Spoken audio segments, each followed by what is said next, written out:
So my wife is a yoga instructor. I asked her if she could teach me how to do the splits. She asked me how flexible I was. So I told her I could probably do Tuesday, maybe Thursday.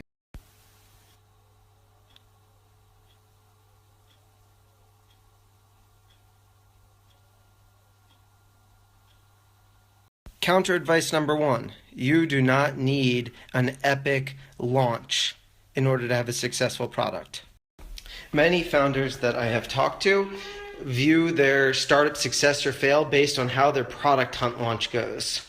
No matter how polished you think that your product is, when you fast forward 6 months or a year, that first version that you brought to market, you're going to laugh at. There's a general principle with project management that the first 80% is the easy part to accomplish. After you get up to the 80%, that's when you need to start showing off your product.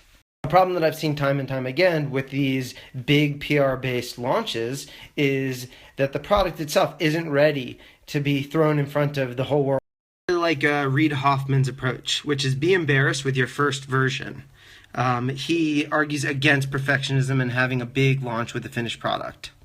Second counterintuitive step for startups is don't surround yourself with people who agree with you. I'll explain a little bit more about this problem here.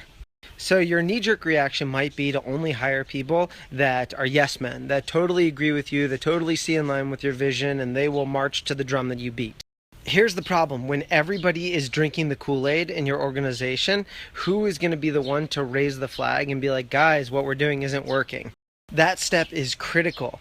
You need to be working with somebody that's going to be challenging you, that's going to want you to succeed but push you to your limits. Some startups will fail even with a great runway and great opportunity. Better Place raised over $1 billion. Shai Agassi was a visionary, but his vision wasn't met with reality. They sold 1,500 cars, and the company even had a term called Shy Math. Shy Math was a term that employees used, which meant that the upper management or the founders didn't really understand the numbers that they were working with. An employee that's not afraid to challenge you is a huge asset, and as you, an entrepreneur and founder of a company, it's your job to find these type of talented people. Counterintuitive number three, don't try and change the world, rather try and change your life or the life of someone that you care about. I'll explain what this means. Many entrepreneurs are inspired to tackle really big problems, fossil fuel industry, starving children in Africa, things like that. These types of problems are definitely going to get solved, and it's going to be amazing, but you as an entrepreneur need to focus on something that touches you directly or someone that you love directly. Every startup needs to be solving a problem, and it needs to be a real problem. And if the problem in question is not something that you're intimately familiar with, you're going to miss the subtlety. Paul Graham, a serial entrepreneur who founded Y Combinator, wrote, "The way to do really big things seems to be to start with deceptively small things." When I co-founded Glide in 2012, I was trying to solve a very personal problem. I hated Skyping with my mother because she would never let me hang up.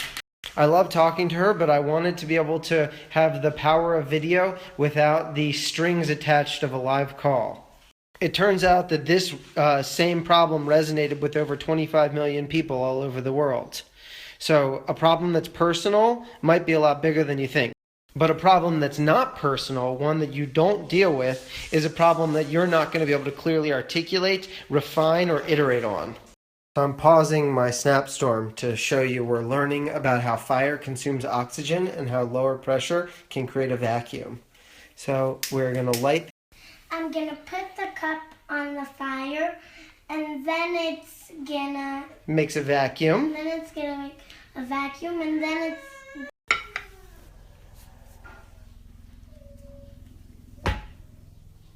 Ta-da! Look at that. Created a vacuum. Extinguished the...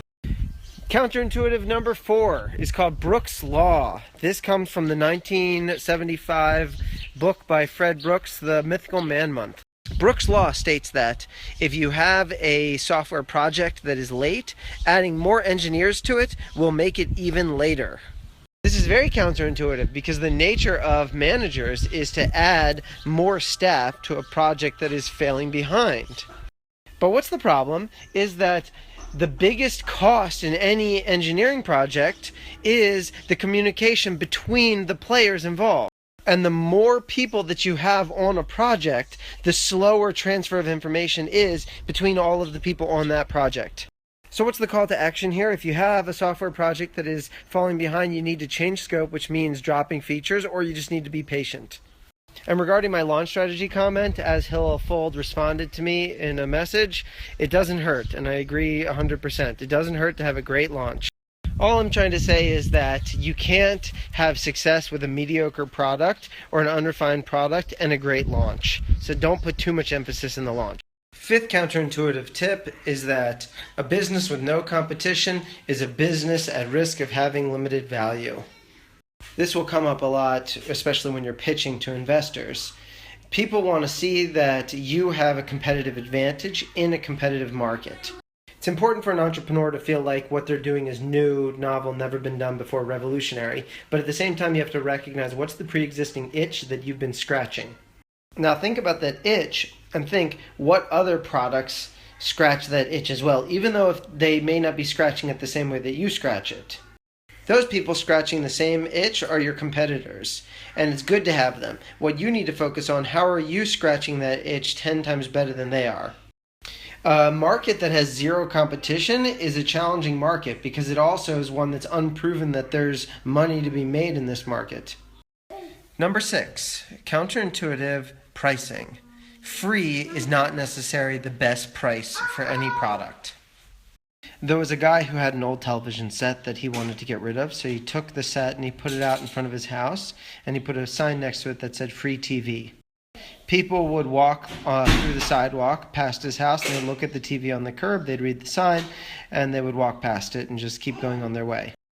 The guy didn't understand this. He would think, the TV's kind of beaten up, but sure, it's why if so many people walk past it, nobody wants it. So he had a brilliant idea. He changed the sign to say, TV, $20 or best offer. The next person that walked past his house as he looked through the window promptly stole the television and ran off with it. What's the moral of the story? Moral of the story is that when the guy equated the television to $0, then the consumers felt that the television was worthless. When he gave it even a nominal value, now people thought, this is great. And they were even willing to take a risk and get it for free. This can work great with products. Instead of giving your product away for free, you can charge $1 or $5 for it, and then offer to waive that fee if they do something like sign up. Psychologically, people like getting discounts much more than they like just being the recipient of something that has no value. Counterintuitive number 7. Multitasking helps you accomplish more faster. This is just wrong. The problem with multitasking is it doesn't take into account the inertia or friction or overhead associated with jumping from one task to another. The most efficient way to get any individual task done is to have extreme focus on that individual task and to steamroll it and don't let up until it's done. Another example of one of these for sale ads. This one was in a paper. A family had a dog and the dog had a litter. The litter was of 5 puppies, and they had a sign that said, or in the paper that said, 5 puppies for free, come and take them. Nobody came and took the puppies. They changed the sign to say, 5 puppies, 4 of them cute, 1 of them ugly. And changing it like that, they had people come to adopt the ugly puppy because they were sympathetic for it. In the end, at least in the story, and never let the truth get in the way with a good story, all the puppies were adopted within 24 hours. Giving users less options is more effective than giving them many options or all the options that some people would want. What happens when there's too many options is you get fatigue. You cause decision fatigue. A person just doesn't want to have to make up their mind. So instead, having just 1 or 2 product lines or 1 or 2 configurations that appeal to 80-90% is better. Number 9 is the Ben Franklin effect. You should look this up. Basically what it means is that you can get somebody to like you more by asking them to do you favors. The Ben Franklin effect is counterintuitive because you would think that to develop a relationship with your users, you should do nice things for them. But actually, if you get your users to do nice things for you, that is even more powerful to get them to like you. Look it up for more details. And by far the most counterintuitive aspect of founding a startup is that the best time to raise capital is when you don't need money. An analogy can be made that from an investor's perspective, they are not interested in helping you build your rocket ship. They want to see that the rocket ship exists. The most exciting time for an investor to invest is as the rocket ship is in countdown. It's all packed, everything is ready to go, and they just drop their money in. In this type of situation, they feel like you are doing them a favor by letting them put money into your company.